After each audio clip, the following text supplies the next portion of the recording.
Hello everyone, मेरा नाम love Maithani है और आज के सेमिनार में जो टॉपिक मैं प्रेजेंट करने वाला हूं वो है क्रिया प्रसूत अनुबंधन यानी कि ऑपरेंट कंडीशनिंग।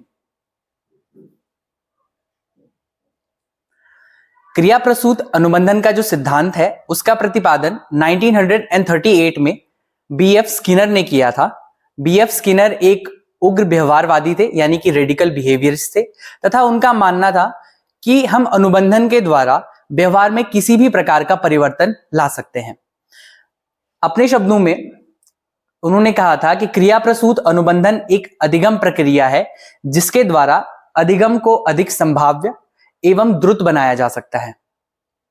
स्किनर का यह सिद्धांत उद्दीपन अनुक्रिया तथा संबंधवाद पर आधारित है, अर्थात इस थियरी में उन्होंने ये बात कही थी कि हम किसी सब्जेक्ट को कोई स्टिमुलस देते हैं और वो उस स्टिमुलस पर रिस्पॉन्ड करता है, तो ये स्टिमुलस और ये रिस्पॉन्स आपस में किस तरह से कनेक्टेड है, इसकी बात उन्होंने अपनी इस थियरी में की थी।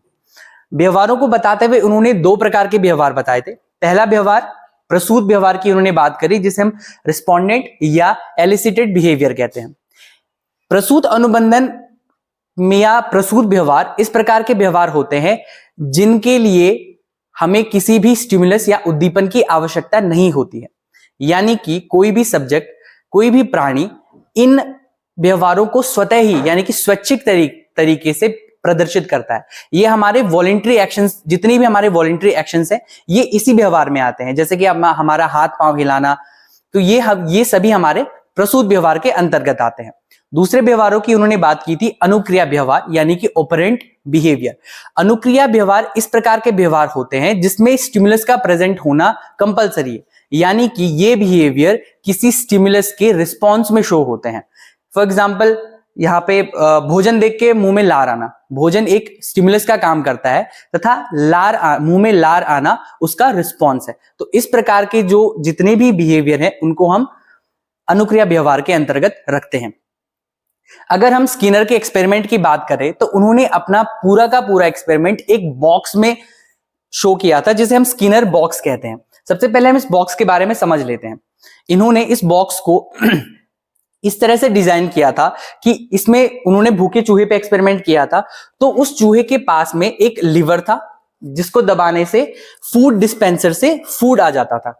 वहां पे दो सिग्नलिंग लाइट थी जो ग्रीन और रेड थी, साथ में एक स्पीकर भी था, यानी कि जब भी ये लीवर प्रेस होगा स्पीकर से एक तेज आवाज आएगी और एक लाइट यहां पे शो होगी, ग्रीन या रेड, और फूड डिस्पेंसर से फूड चूहे को मिल जाएगा। दूसरी तरफ उन्होंने एक इलेक्ट्रिकल ग्रिड रखी थी। जब भी एक गलत व्यवहार चूहा करता था तो इस इलेक्ट्रिकल ग्रिड से उसे एक माइल्ड शॉक लगता था।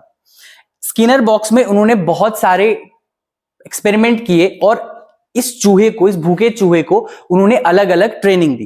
पहली ट्रेनिंग थी हमारे पास रिवॉर्ड ट्रेनिंग। रिवॉर्ड ट्रेनिंग के अंतर्गत ये था कि अगर वो चूहा कोई ऐसा बिहेवियर शो करता है जो हम उससे करवाना चाहते हैं, यानी कि जैसे कि स्किनर के केस में वो उससे लिवर को प्रेस करवाना चाहते थे, तो जब भी वो लिवर प्रेस करेगा उसे रिवॉर्ड मिलेगा। दूसरी ट्रेनिंग उन्होंने करी पनिशमेंट ट्रेनिंग। पनिशमेंट ट्रेनिंग में यह था कि अगर वो रिस्पॉन्स शो करता है तो उसे पनिशमेंट मिलेगा, यानी कि जब भी वो लिवर प्रेस करेगा इलेक्ट्रिकल ग्रिड से उसे एक माइल्ड इलेक्ट्रिकल शॉक मिलेगा। तीसरी जो ट्रेनिंग उन्होंने करी थी वो थी escape training. Escape training punishment training का अगला स्टेप है, यानी कि जब भी इलेक्ट्रिकल ग्रिड से उसे शॉक लगेगा वो इस पोजीशन से यानी कि लिवर को प्रेस करने से दूर हट जाएगा, यानी कि उस जगह से वो एस्केप कर जाएगा। उसके बाद चौथी ट्रेनिंग उन्होंने करी थी ओमिशन ट्रेनिंग। ओमिशन ट्रेनिंग के अंतर्गत उन्होंने इस बारे में बात की थी कि हम किसी बिहेवियर को भुलाया जा सकता है, यानी कि अभी उन्होंने इस चूहे को ट्रेन किया था इस बिहेवियर को शो करने के लिए कि वो लिवर को प्रेस करेगा, तो ओमिशन ट्रेनिंग के अंतर्गत वो इस लिवर को प्रेस करने के बिहेवियर को भुलाना चाहते थे। उसके लिए उन्होंने क्या किया कि जब भी ये इलेक्ट्रिकल, यानी कि रिवॉर्ड ट्रेनिंग में उसे फूड मिलता था, पनिशमेंट ट्रेनिंग में उसे इलेक्ट्रिकल ग्रिड मिलती थी, लेकिन जब भी वो इस लिवर को प्रेस करता था और उसे कोई रिस्पॉन्स नहीं मिलता था, यानी कि ना उसे खाना मिलता था ना उसे इलेक्ट्रिकल ग्रिड से शॉक मिलता था, तो वो धीरे धीरे अपने इस बिहेवियर को भूलने लगा, यानी कि वो लिवर प्रेस करना उसने बंद कर दिया। उसके बाद उन्होंने चेनिंग और शेपिंग की बात करी है। चेनिंग में उन्होंने बात करी है किसी भी बिहेवियर को शो करने के लिए या सिखाने के लिए हम स्टेप बाय स्टेप चलते हैं। जैसे उन्होंने स्टेप की बात करी थी कि सबसे पहले जो भूखा चूहा है वो उस स्किनर बॉक्स के अंतर्गत रैंडम मूवमेंट करेगा, वो इधर उधर जाएगा, फिर धीरे धीरे वो उस लीवर को प्रेस करेगा, एक कंडीशन आएगी जिसमें वो एक्सीडेंटली लीवर को प्रेस करेगा। फिर उसके बाद उसे ये जब खाना मिलेगा तो उसे ये लगेगा कि मेरे किसी बिहेवियर की वजह से या मेरे किसी रिस्पॉन्स की वजह से मुझे खाना मिला है। फिर अगला स्टेप ये था कि वो इस चीज को देखेगा कि मेरे किस बिहेवियर की वजह से यानी मेरे किस मूवमेंट की वजह से मुझे खाना मिला है। फिर उसे धीरे धीरे ये बात रियलाइज होगी कि इस लीवर को प्रेस करने से मुझे खाना मिलता है। फिर वो उस लीवर को प्रेस करना सीख जाएगा। तो ये जो स्टेप यहाँ पे चले हैं वो उसकी बात उन्होंने चेनिंग में की है। और शेपिंग का मतलब ये है कि हम किसी भी व्यवहार को सिखाना, यानी कि शेपिंग के अंतर्गत उन्होंने ये कहा कि जब भी वो ऐसी कोई मूवमेंट या ऐसा कोई रिस्पॉन्स देगा जो हम चाहते हैं, यानी कि डिजायर्ड रिस्पॉन्स देगा, जैसे लिवर की तरफ आगे बढ़ना, जो स्टेप्स उन्होंने बात करी थी चेनिंग में, अगर वो सही स्टेप को फॉलो करता है तो उसे रिवॉर्ड मिलेगा। और अगर वो स्टेप से भटक जाता है, यानी कि कोई ऐसा स्टेप ले लेता है जो हमारे चेनिंग की प्रोसेस में नहीं है, तो उसे पनिशमेंट मिलेगी। तो इस रिवॉर्ड और पनिशमेंट के जरिए हम उसके बिहेवियर को शेप कर सकते हैं कोई पर्टिकुलर रिस्पॉन्स को दिखाने के लिए। ठीक है, नेक्स्ट।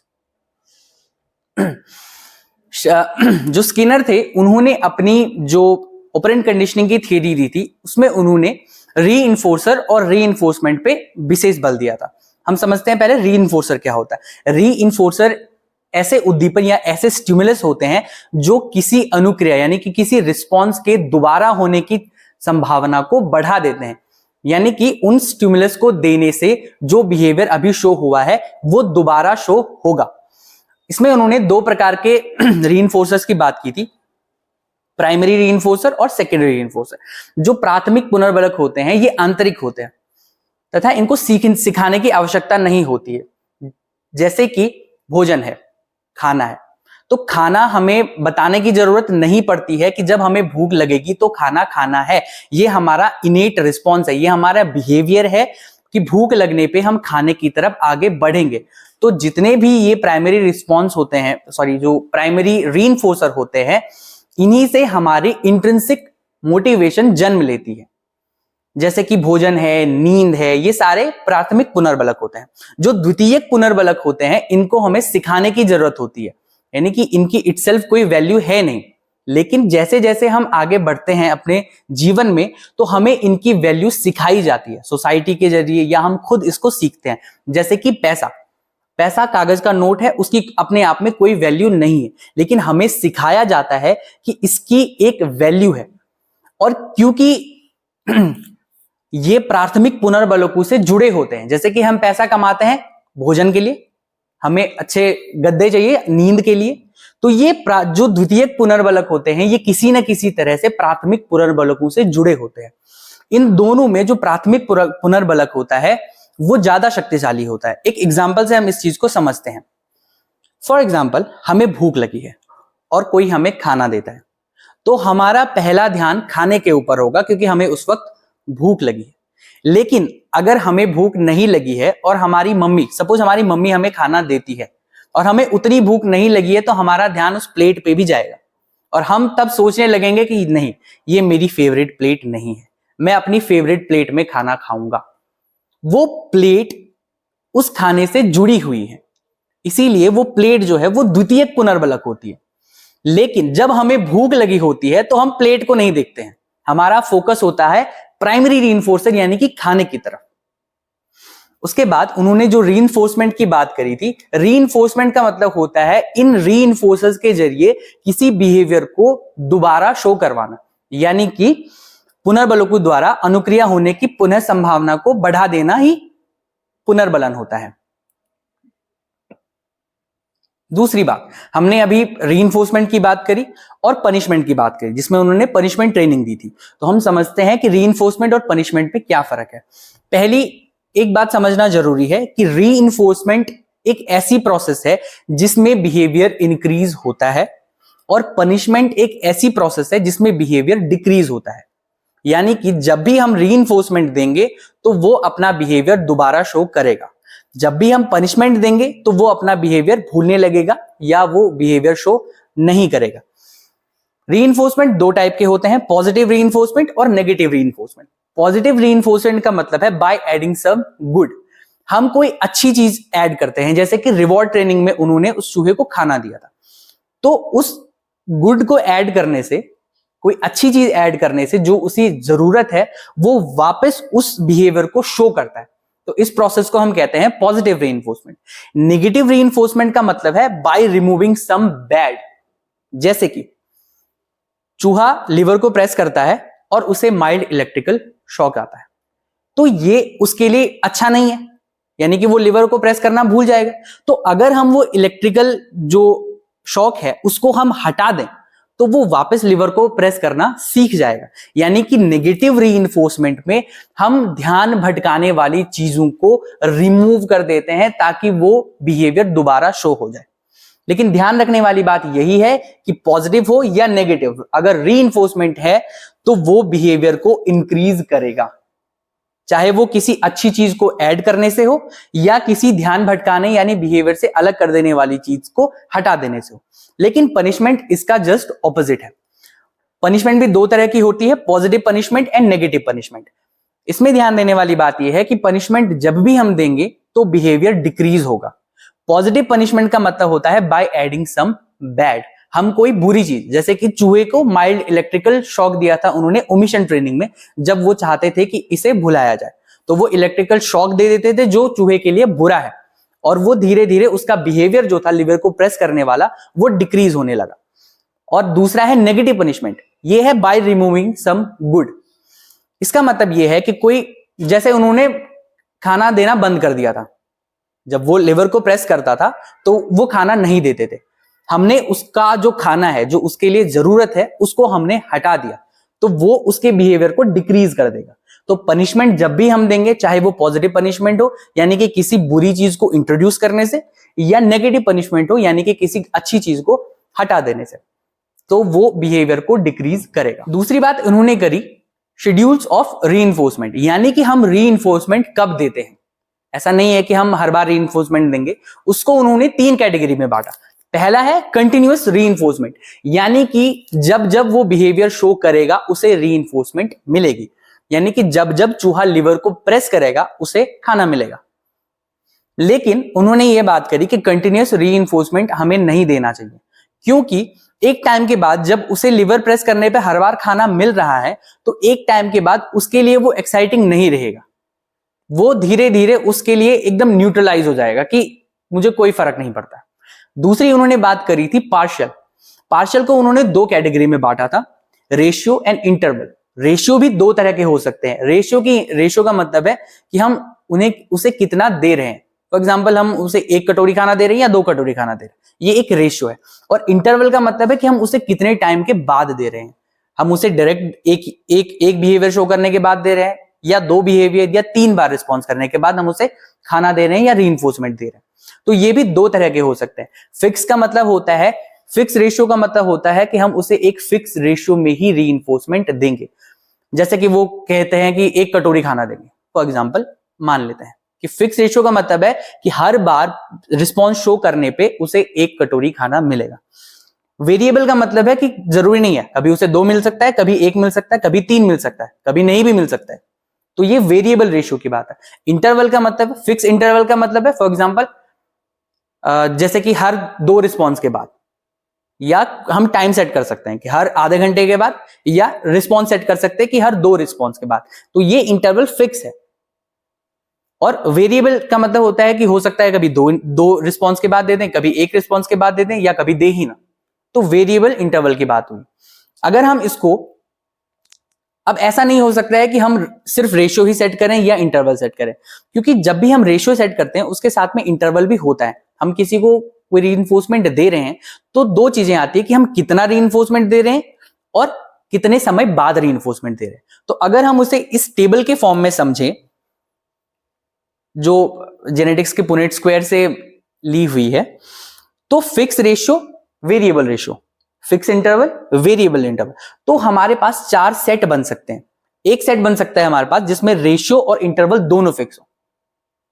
लेकिन ये सबसे ये कहूंगा सबसे लीस्ट अच्छा है, ये उतना अच्छा नहीं माना जाता है, क्योंकि ये भी एक तरह से कंटिन्यूअस रीइंफोर्समेंट के अंतर्गत आ जाएगा, क्योंकि हम रेशियो फिक्स है और इंटरवल फिक्स है, तो वो भी एक तरह से कंटिन्यूअस रीइंफोर्समेंट है। दूसरी जो कैटेगरी आती है वो आती है कि दोनों में से, रेशियो या इंटरवल में से किसी एक को हम फिक्स करें और दूसरे को वेरिएबल रहने दें, यानी कि फिक्स इंटरवल वेरिएबल रेशियो या वेरिएबल इंटरवल फिक्स रेशियो। इन दोनों को हम मॉडरेट कैटेगरी में रखेंगे, क्योंकि इन दोनों में से एक चीज फिक्स है, एक चीज उसे हम कंटिन्यू दे रहे हैं, और दूसरी चीज भले वेरिएबल है बट दोनों में से एटलीस्ट एक फिक्स्ड है। और जो सबसे बेस्ट कैटेगरी मानी जा सकती है वो है variable interval and variable ratio, यानी कि दोनों चीजें वेरी करेंगी। जरूरी नहीं है कि हम उसे हर रिस्पॉन्स पे दें, या जरूरी नहीं है कि हम उसे फिक्स टाइम के बाद दें। इसके बाद उन्होंने बात करी थी तीसरी कैटेगरी की, जिसे हम कहते हैं एक्सटिंक्शन।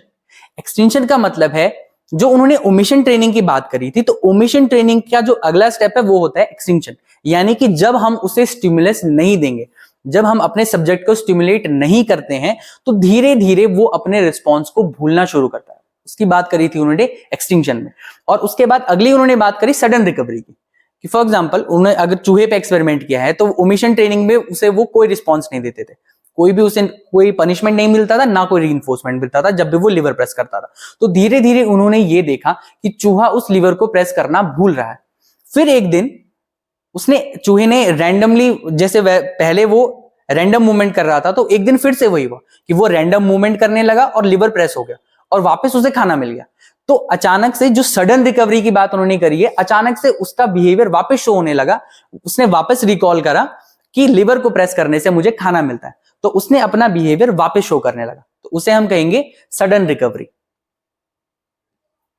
एजुकेशनल इंप्लीकेशंस, अगर हम स्किनर की थ्योरी को ध्यान से पढ़ें तो हम ये देख पाएंगे कि एजुकेशन में उसके हर एक जो उन्होंने फैक्टर्स बोले, हर एक का इंप्लीकेशन हो सकता है और इवन होता आ रहा है।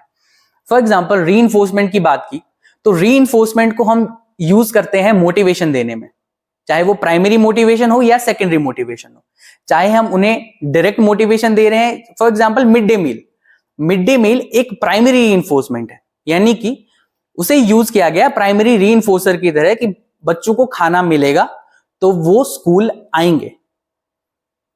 उसके बाद कंटिन्यूअस रीइंफोर्समेंट, इसमें प्रैक्टिस की बात होती है, रिपीटेशन एंड प्रैक्टिस की बात होती है। जैसे हम सुनते आ रहे हैं कि किसी चीज को हम बार बार शो करेंगे, बार बार पढ़ने से वो चीजें हमें याद हो जाती है। भले ही ये कंटिन्यूअस रीइंफोर्समेंट यहां भी बुरा है और स्किनर ने भी बुरा कहा था, हम किसी चीज को बार बार याद करेंगे तो वो फिर जो रटने वाली प्रकृति है उसकी तरफ बढ़ने लगेंगे हम, तो इसीलिए ये यहां भी बुरा है और स्किनर ने भी उसे बुरा बताया। तीसरी पॉजिटिव रीइंफोर्समेंट, पॉजिटिव रीइंफोर्समेंट हम यूज करते हैं, जैसे कि हम प्रशंसा करते हैं किसी अच्छे बिहेवियर के लिए, क्लास में किसी ने अच्छा जवाब दिया तो उसे गुड बोलते हैं, या हम पुरस्कार देते हैं उसे, जो मेडल्स, जो हमें तमगे मिलते हैं कॉम्पिटिटिव एग्जाम में या जो भी मिलते हैं, वो पॉजिटिव रीइंफोर्समेंट है। नेगेटिव रीइंफोर्समेंट का एग्जांपल, एक सीधा सा एग्जांपल है, फॉर एग्जांपल कोई क्लास चल रही है, टीचर पढ़ा रहा है और बाहर कोई एक्टिविटी चल रही है, तो बच्चों का ध्यान बार बार उस एक्टिविटी की तरफ जाता है। टीचर को जब ये पता चलता है तो वो उन्हें कहता है कि तुम जाके दूसरी तरफ खेलो, तो वो ध्यान भटकाने वाली चीज है जिसकी तरफ बार बार हमारे सब्जेक्ट का ध्यान जा रहा था, तो हम उस ध्यान भटकाने वाली चीज को हटा देते हैं, जो कि नेगेटिव रीइंफोर्समेंट में स्किनर ने बात करी थी। उसके बाद पॉजिटिव पनिशमेंट, पॉजिटिव पनिशमेंट में ये हो सकता है कि क्लास कोई शोर कर रही है, बहुत हल्ला कर रही है, तो हम उसे कोई काम करने के लिए दे दें, कोई असाइनमेंट बनाने के लिए दे दें या क्लास वर्क दे दें। तो पॉजिटिव पनिशमेंट में एक बात ध्यान रखने वाली बात है कि वो एक प्लेजरेबल मूवमेंट नहीं होता है, वो उनको नहीं चाहिए। तो क्लास में शोर करना, वो सभी बच्चे बहुत खुश हैं और अचानक हम उन्हें कोई काम दे देते हैं, तो वो उनके लिए अच्छा नहीं है, तो वो पॉजिटिव पनिशमेंट के अंदर रहेगा। नेगेटिव पनिशमेंट का एक बहुत अच्छा एग्जांपल है, दो दोस्त आपस में बात कर रहे हैं, टीचर को पता चलता है कि दोनों आपस में बहुत खुश हैं और वो दोनों में से एक को दूसरी तरफ बैठा देता है। ये हर बार होता है और ये नेगेटिव पनिशमेंट के अंतर्गत आता है। चेनिंग का मतलब है किसी एक काम को हम स्तरों में करवाते हैं, ऐसा नहीं है कि पहले ही दिन हम पूरी क्लास पढ़ा देते हैं, हम प्लान करते हैं स्टेप 1 ये होगा, चैप्टर 1, चैप्टर 2, चैप्टर 3, जो हम अपने करिकुलम में देखते हैं, सिलेबस में देखते हैं कि वो बटा हुआ होता है, तो वो चेनिंग के अंतर्गत। शेपिंग का यूज हम कर सकते हैं किसी नई आदत को, जैसे कि पढ़ाने की आदत, तो हम चेनिंग के थ्रू करेंगे कि पहले दिन उन्हें 1 पेज पढ़ने के लिए देंगे, 2 पेज पढ़ने के लिए देंगे। अगर वो सही काम कर रहे हैं तो हम उन्हें रिवॉर्ड देंगे, अगर वो गलत कर रहे हैं तो हम उन्हें पनिशमेंट देंगे। और उसके बाद एस्केपिंग यानी गलती में सुधार हेतु। अगर कोई बच्चा गलती करता है तो हम उसे पनिशमेंट नहीं देंगे, उसे एक चांस देंगे कि वो अपनी गलती को सुधार सके। तो स्किनर के जितने भी फैक्टर्स हैं हम उनको एक्टिवली यूज कर सकते हैं अपनी क्लासरूम में या अपने एजुकेशन सिस्टम में। Thank you.